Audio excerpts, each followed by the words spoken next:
Before we will going to the rules of Frisbee, we will have a short introduction of Frisbee. Ultimate is a seven-a-side team sport played with a flying disc. It is played on a rectangular field about half the width of a football field, with an end zone at each end. The objective of each team is to score a goal by having a player catch a pass in the end zone that they are attacking. Okay, let us proceed to the spirit of the game. Ultimate is a non-contact, self-officiated sport. All players are responsible for administering and adhering to the rules. Ultimate relies upon a spirit of the game that places the responsibility for fair play on every player. Second is the playing field. 2.1 The playing field is a rectangular area with dimensions and zones as shown on figure 1 and should be essentially flat, free of obstructions and afford reasonable player safety. The perimeter lines surround the playing field and consist of two sidelines along the length of two end lines along the width. The perimeter lines are not part of the playing field. The goal lines are the lines that separate the central zone from the end zones and are part of the central zones. The brick marks are the intersection of two crossed 1 meter lines in the central zone, located a distance equal to the length of the end zone away from each goal line, midway between the sidelines. 8 brightly colored, flexible objects, such as plastic cones, mark the corners of the central zone and the end zones. The intermediate surroundings of the playing field shall be kept clear or movable objects if play is obstructed by non-players or objects within 3 meters of the perimeter line. An obstructed player or thrower in the possession may call violation. Third is the equipment. 3.1 Any flying disc is acceptable to the both captains may be used. WFDF may maintain a list of approved discs recommended for use. Each player must wear a uniform that distinguishes their team. No player may wear items of clothing or equipment that reasonably could harm the wearer or the other players or impede an opponent's ability to play. Fourth is the point, goal, and game. A game consists of number of points. Each point ends with the scoring of a goal. A game is finished and won by the first team to score 15 goals. A game is separated into 2 periods of play called halves. Halftime occurs when a team first scores 8 goals. The first point of each half starts when the half starts. After a goal is scored and the game has not been won or halftime has not been reached, the next point starts immediately. The team switch to the end they are defending, and the team that score becomes defense and pulls next. Fifth is the teams. Each team will put a maximum of 7 players and a minimum of 5 players on the field during each point. Each team must designate a captain and a spirit captain to represent the team. A team may make unlimited substitution after a goal is scored and before their team signals readiness for the pool. Number 6. Starting a game. Representatives of the two teams fairly determine which teams first chooses either whether to receive or throw the initial pull or which end zone they will initially defend. The other team is given the remaining choice. At the start of the second half, these initial selections are switched. The number 7, the pool. At the start of the game, after halftime or after a score, play commences with a throw by the defense called the pull. Team must prepare for the pull without unreasonable delay. The pull may be only may be made only after both teams have signaled their readiness by having the puller and player on the offense raise a hand above their head. After signaling readiness, all offensive players must stand with one foot on their defending goal line without changing location relative to one another until the pull is released. After signaling readiness, all defensive players must keep their feet entirely behind the vertical plane of the goal line until the pull is released. As soon as this is released, all players may move in one direction. No player on the defensive team may touch the disc after a pull until a member of the offensive team contacts the disc or the disc hits the ground. If an offensive player in the bounds or out of bounds touches the disc before it hits on the ground, and the offensive team fails to subsequently establish possession, that is turned over a drop pull. If an offensive player catches the pull and subsequently establishes possession, they must establish a pivot point at the location on the playing field nearest to the where possession is established, even if that pivot point is in their defending end zone. If the disc initially contacts the playing field and never comes out of bounds, the thrower must establish a pivot point where the disc stops, even if that pivot point is in their defending end zone.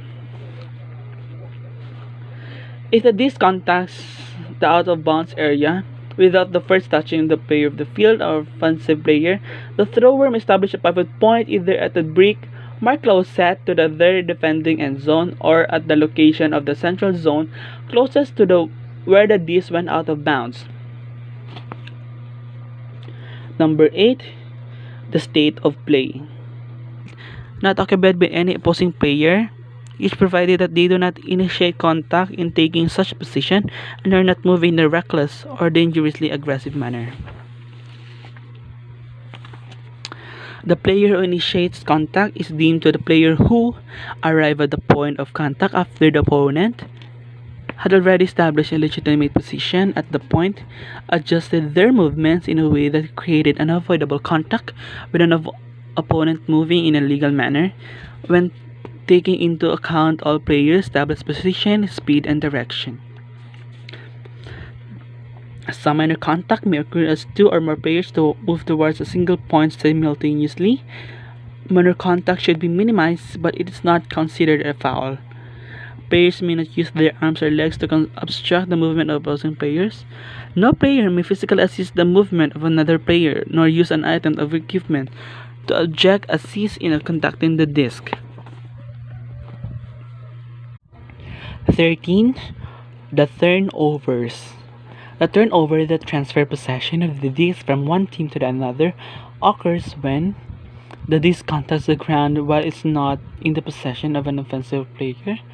However, it is not down if a receiver catches the pass before the disc contacts the ground and maintains the catch while the disc is in contact with the ground.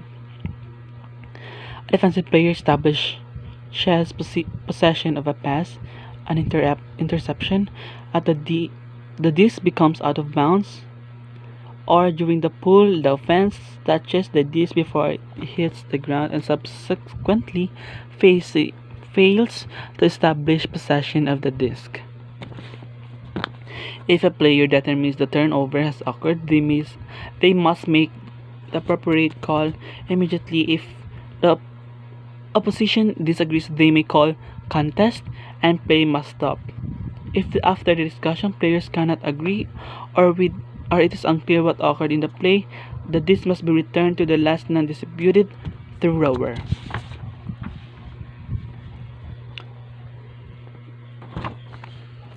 Any offensive player may take possession of the disc after a turnover, except after an interception, turnover, in which case the player who made the interception must maintain possession, and after an offensive receiving foul, in which case the fouled player must take possession.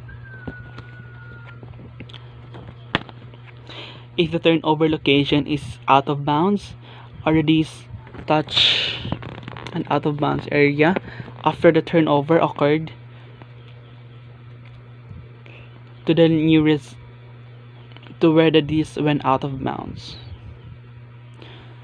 If the turnover location is in the central zone, the thrower must establish a pivot point at that location. If the turnover's location is in the offense attacking end zone, the thrower must establish a pivot point. If the turnover location is in the offense defending zone, the thrower may choose where to establish the pivot point. If after an accepted turnover, play has continued unknowingly, play stops and the disc is returned to the turnover location, players resume their positions at the time the turnover occurred, and play restarts within the check. Scoring. A goal is scored if an inbounds player catches a legal pass and other grounds contacts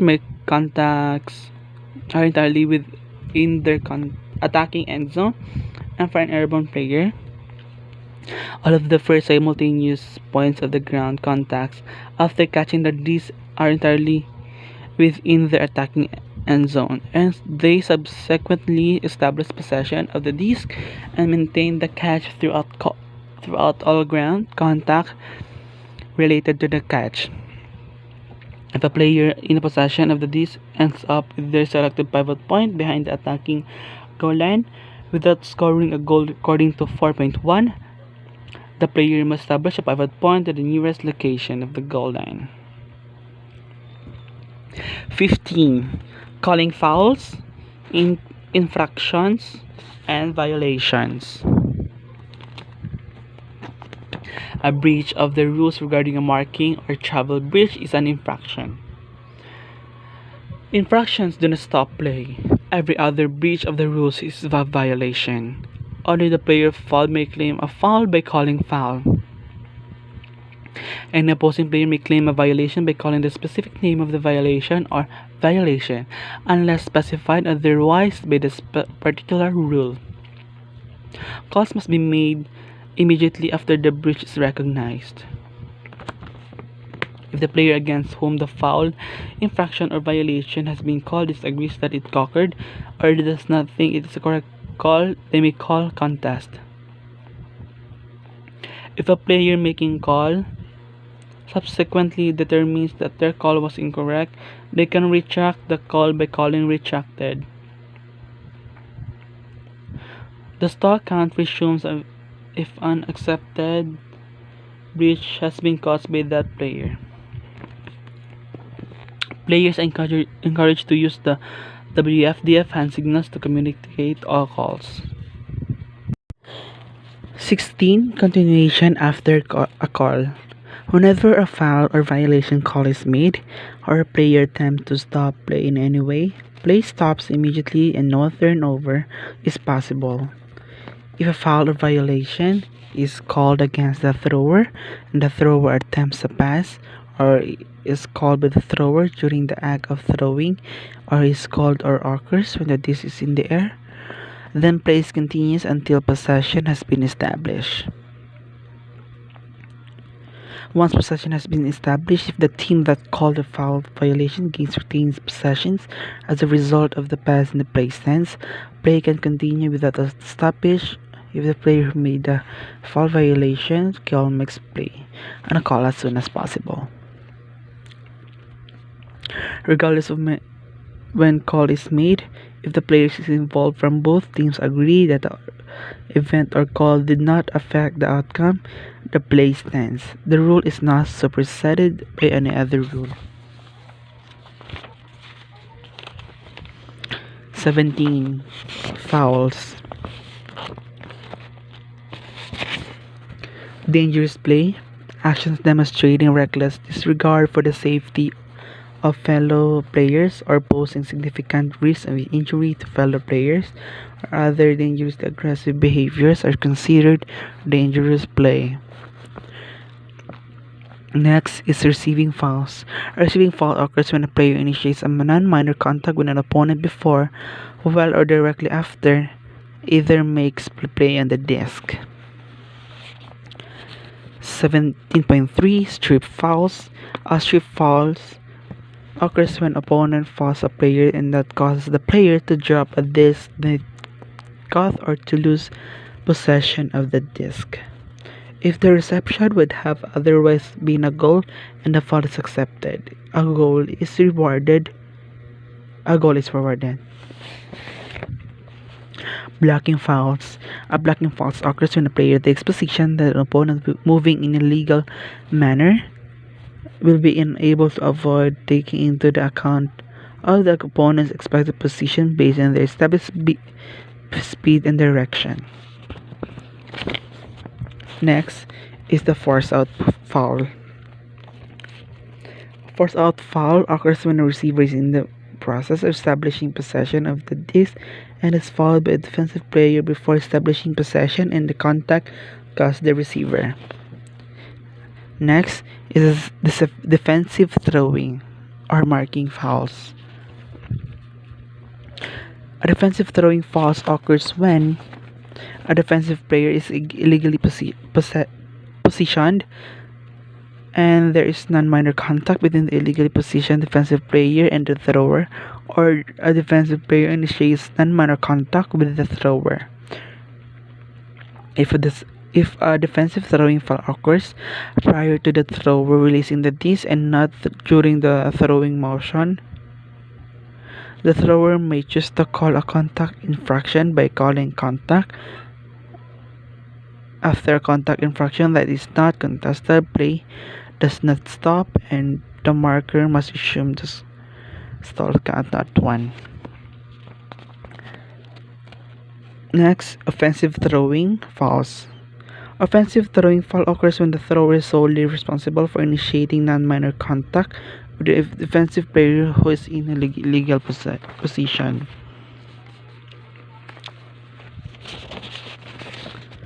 Next is indirect fouls. An indirect foul occurs when there is non-minor contact between the receiver and defensive player that does not directly affect an attempt to make a play on the disc. Next is the offsetting fouls. If accepted fouls are called by defensive players on the same play, these are offsetting fouls, and the disc must be returned to the last non-distributed thrower.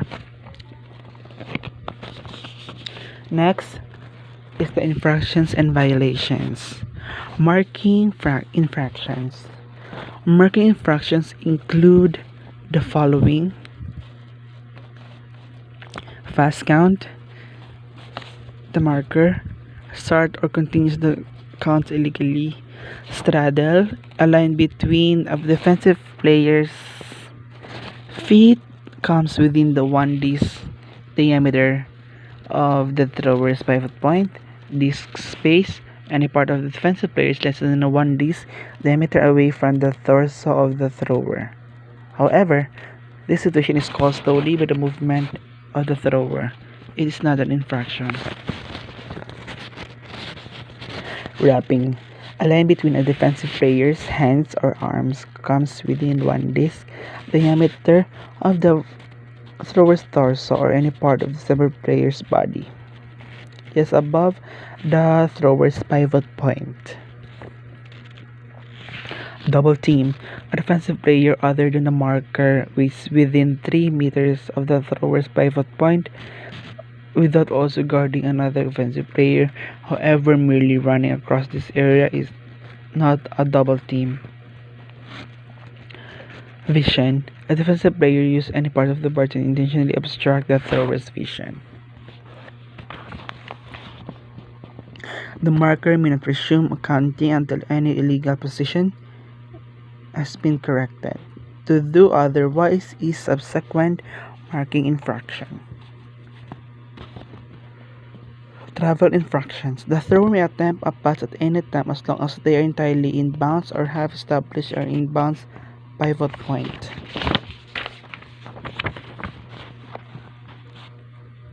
A thrower is not standing or can use any part of their body as the pivot point.